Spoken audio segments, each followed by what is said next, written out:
Welcome back to Griffonomics, where we conduct financial investigations to define the risk before we look at the reward.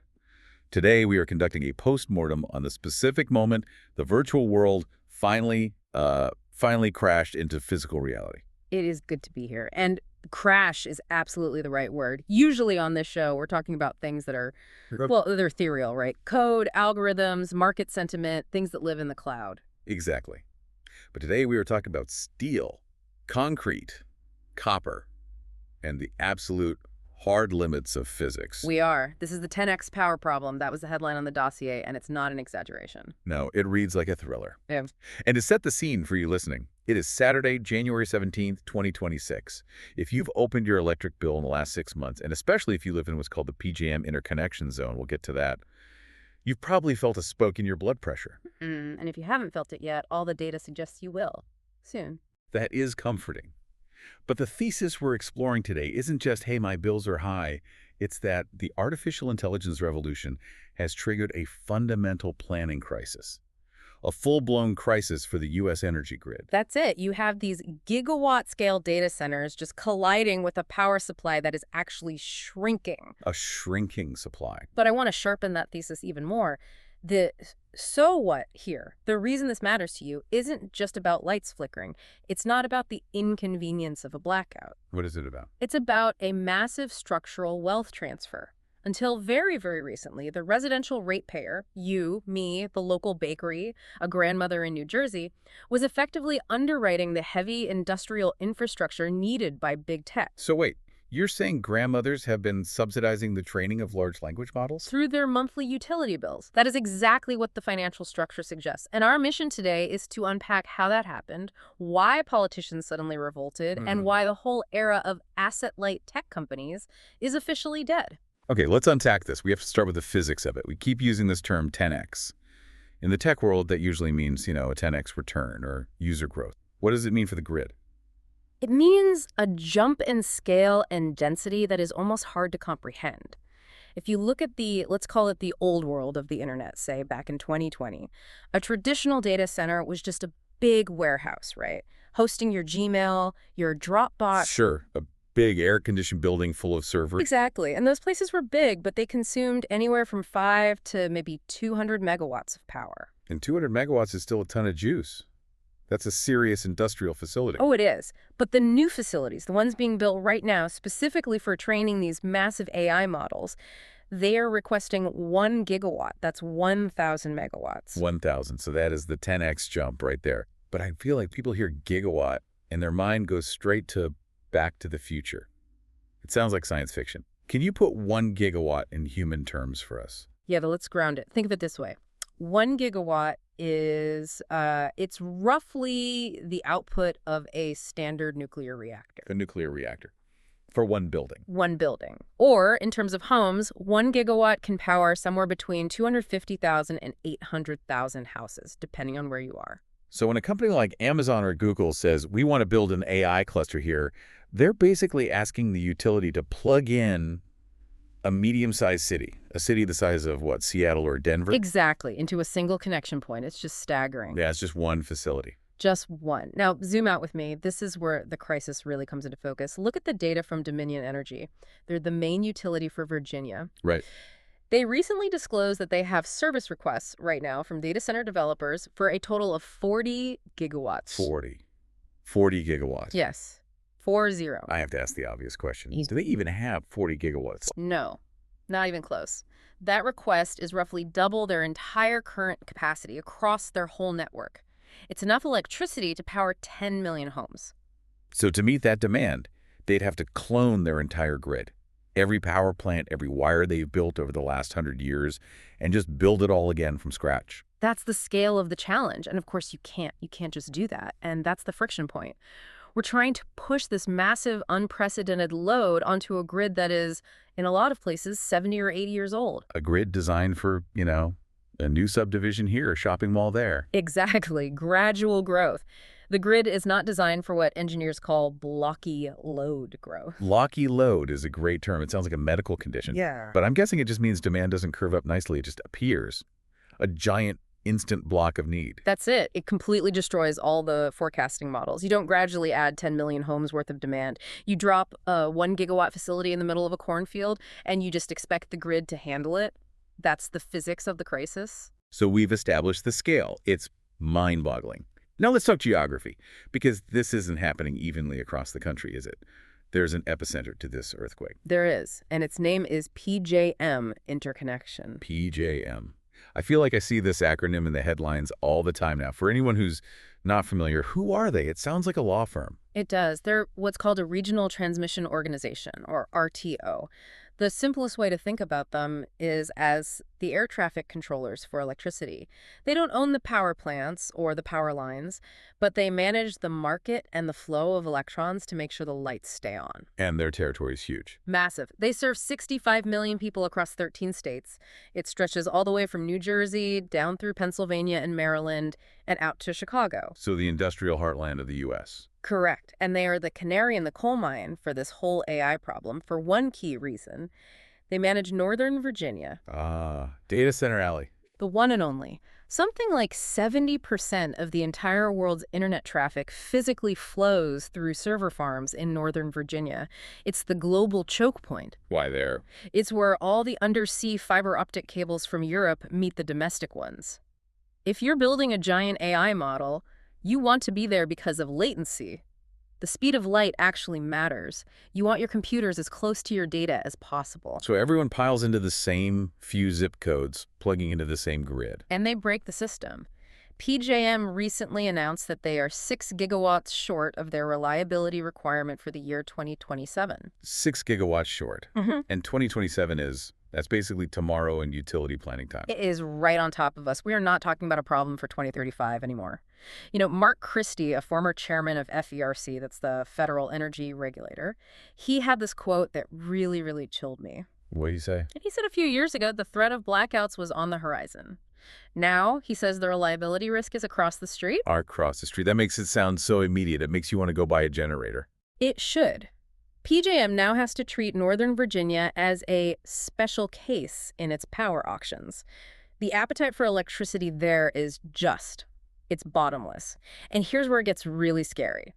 While that demand is rocketing up, the supply of power is actually going down. Wait, how is that possible? If demand is through the roof, shouldn't we be building more power plants? That's just basic economics. You'd think so. And we're trying. But the problem is, older power plants, coal, natural gas facilities, they're retiring faster than new ones can be built. It's a mix of environmental policies, the age of the plants, and simple economics. So you have one line for demand going straight up and another line for supply going down. And where those two lines cross is where you get blackouts. It's a death cross for grid stability. And it's also where you get incredibly expensive bills. Yeah. So let's pivot to the money, because you said at the top this is a wealth transfer. I really want to understand the mechanics of that. How does a new data center in Virginia make my electric bill go up in Pennsylvania? Okay, so this brings us to this core concept of socialized costs. Historically, the way utilities work is built on sharing. If the utility needs to build a new substation or string up some new high-voltage wires to support growth, those costs get bundled up as capital expenditures. CapEx. Right. And who pays for that CapEx? The ratepayers. The ratepayers, all of them. The cost is spread across the entire customer base. So when Google or Amazon needs a massive grid upgrade to power their next AI model, historically, the cost of those wires, that infrastructure, it's been socialized. It's been spread across you, me, and the grandmother in New Jersey. So I'm literally paying for the wires so an AI chatbot can write a poem for someone. In a simplified sense, yes. That's how the model worked. And the numbers we're talking about now are just astronomical. Utilities are projected to spend $1.1 trillion on infrastructure between 2025 and 2029. $1 trillion. That's double what they spent in the entire prior decade. And we're already seeing this hit people's bills, right? This isn't theoretical. Not at all. Look at New Jersey.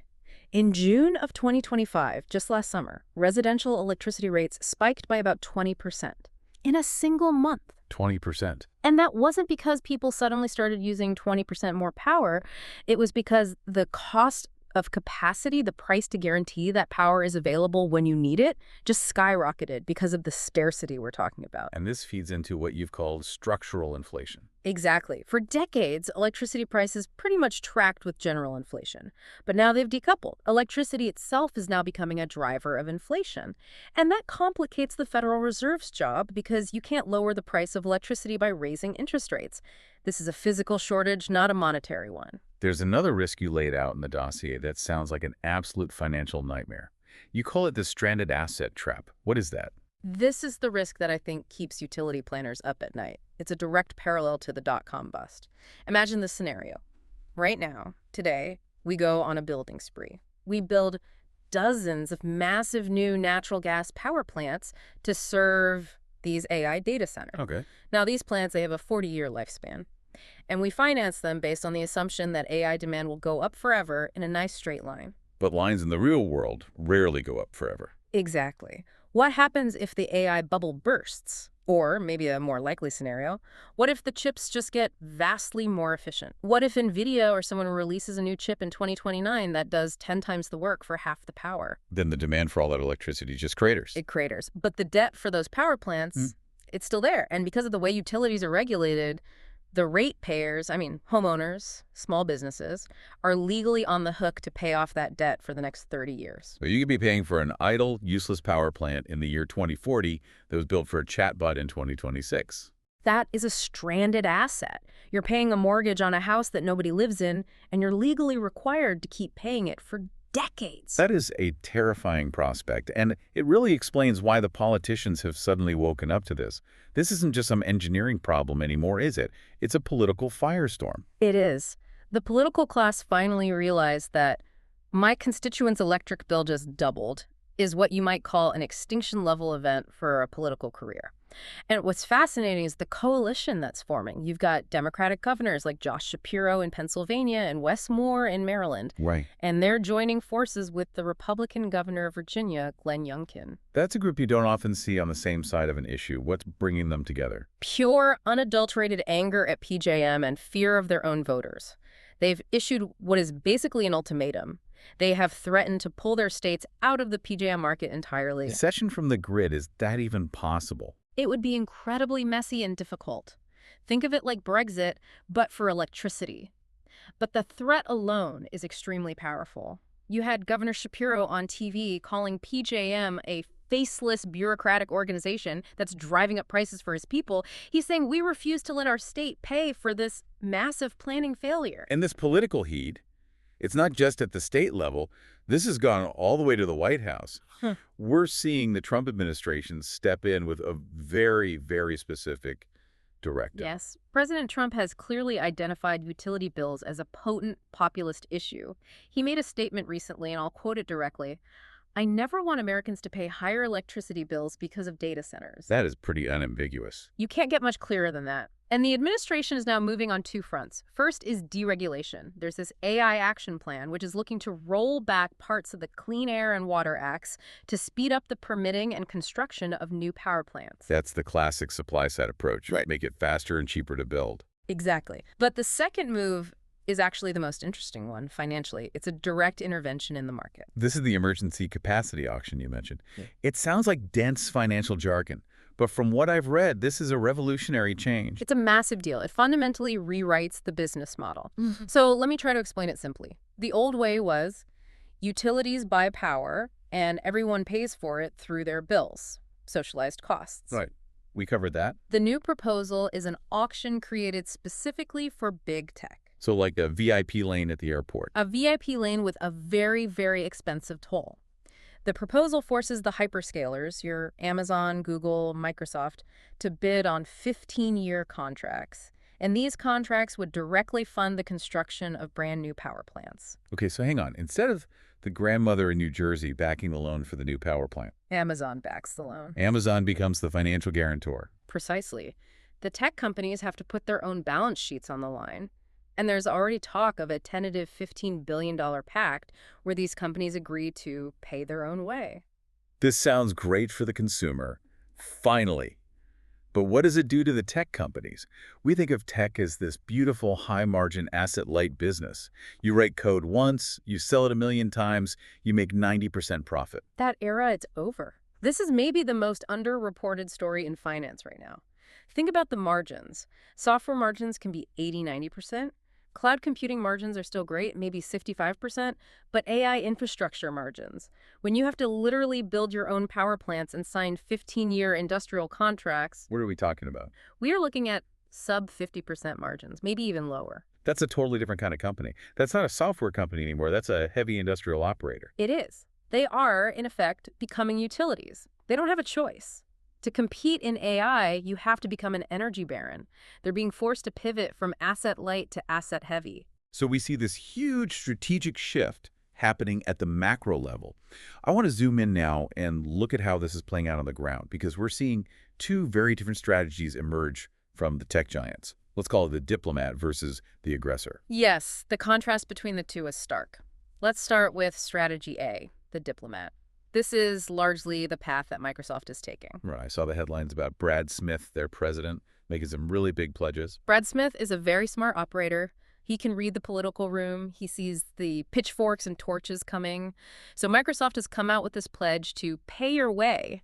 They've publicly committed to signing these advanced deals with utilities to cover the infrastructure costs, specifically so residents don't see their rates go up. And they went further than just the power grid, didn't they? I remember reading something about water, too. Water is the other sleeper issue in all of this. These data centers are incredibly thirsty. They use millions of gallons for cooling, so Microsoft promised to be water positive, meaning they'd replenish more fresh water than they consume. And then came the real shocker. They said they would refuse tax abatements. Wow, a multi-billion-dollar corporation saying, no thanks, you can keep the tax break. Yeah. You just don't hear that. You don't. But it's a defensive move. It's smart. They're buying political cover. They're buying stability. They want to be seen as the good faith partner, not the parasite sucking the grid dry. They know that if you anger a governor, you can lose your permits. Okay, so that's strategy A, the diplomat. Then there's strategy B, the aggressor. And for this case study, we have to look at XAI and Elon Musk in Memphis, Tennessee. This is just a wild story. It really encapsulates the culture clash. Yeah. So Musk decides he's going to build this massive supercomputer. He calls it Colossus in Memphis. And he wants to move at, Elon's speed, faster than anyone thinks is possible. That's his brand, the hardcore approach to everything. It is. But physics has speed limits. The local utility, which is called MLGW, Memphis Light, Gas and Water, they looked at his plans and said, look, we can give you 50 megawatts of power right now. But XAI needed 150 megawatts. Yeah, he was short 100 megawatts. That is a gigantic gap. Most companies would have to wait maybe years for the grid to be upgraded. Most companies are not run by Elon Musk. His solution was to bring in 35 mobile gas turbines. These things are basically jet engines mounted on tractor trailers that burn natural gas to generate electricity on site. 35 jet engines just parked. Where? In the parking lot. Effectively, yes. And this is where the conflict just exploded. These turbines were installed without the standard initial permits, and critically, they are located right next to a community called Boxtown, which is a historically black neighborhood that has been dealing with industrial pollution for decades. So what did 35 jet engines running around the clock do to the local air quality? It can't be good. It wasn't. Researchers from the University of Tennessee went back and analyzed satellite data. They found a 79% spike in nitrogen dioxide, that's NO2 levels, near the site right after the turbine spun up. A 79% spike. That's not a statistical blip. That is a massive increase. It's huge. And the community's reaction was immediate and visceral.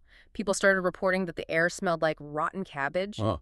There were anecdotal reports of increased asthma attacks. The NAACP filed a notice of intent to sue.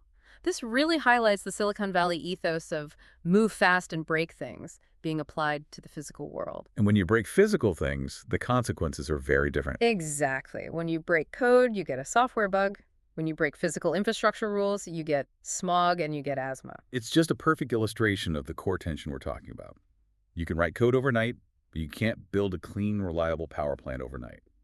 Microsoft is slowing down to get the permits, pay the money. XAI is trying to brute force the physics, but both strategies prove the same point. That the grid is the bottleneck. The grid is the ultimate constraint on the future of AI. So where does this all leave us? We've gone on this incredible journey from a software boom to a steel and concrete crisis. We have. And the final verdict here, I think, is pretty clear. The era of asset-light big tech is over. If you're an investor or even just an observer trying to understand the world, you have to realize that to win at AI, these companies must become heavy industrial operators. They are becoming energy companies. And what about for the consumer? For the Yeah. person listening to this right now who just wants their lights to stay on and their bill to be affordable? Well, the shift from socialized to privatized infrastructure, this emergency auction we discussed, that is a real glimmer of hope. It might, and I stress might, save the consumer from the worst of the rate hikes in the short term. If Amazon has to pay for the power plant, you don't have to. But there's always a but. There's always a but. The risk of localized environmental damage like we saw in Memphis is now much higher, and the long-term risk of lock-in is still there.